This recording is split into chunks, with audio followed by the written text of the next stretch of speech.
Hi guys! For this week's lecture, we'll take a look at two resumes and determine what works, what doesn't, and what you should take from them when writing your own resume. First, let's take a look at Joshua Jones's resume.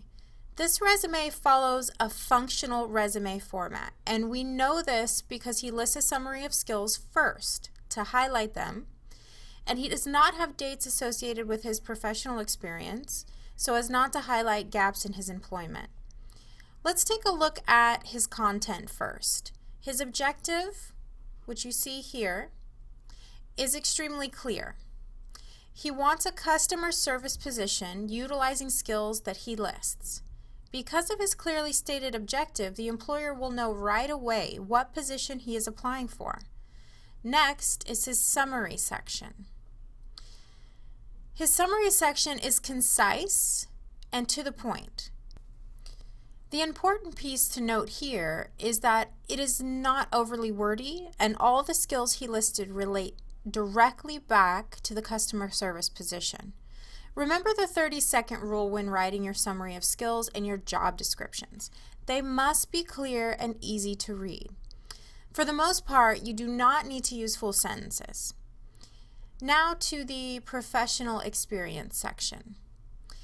Again, he lists 3 bullets for each job to keep it simple, but each bullet ties directly back to the customer service position he is applying for.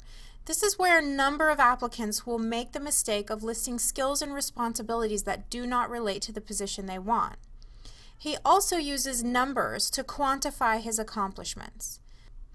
Numbers can be very powerful to show skills. For example, Joshua's first bullet states that he increased sales 50% by creating a promotional strategy and marketing materials. That makes an impact on the reader. If he had simply stated that he increased sales but not provided the percentage by which sales were increased, that would make less of an impression on an employer. Another note on this section of the resume is that he used strong action verbs to start each bullet. This is another way to make an impact on the reader and to create a very effective resume. Moving on to the education section, Joshua clearly states where he is attending school and that his major is also related to the position for which he is applying. He includes his GPA, which is a 3.8.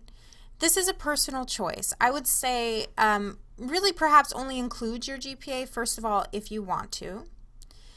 And second, if it is a strong GPA, perhaps a 3.5 or above. Joshua's last section is employment history. You'll see it down here at the bottom.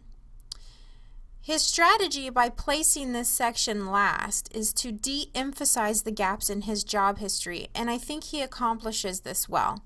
As I read through this resume, it reads as coming from an applicant that is well qualified and skilled in customer service.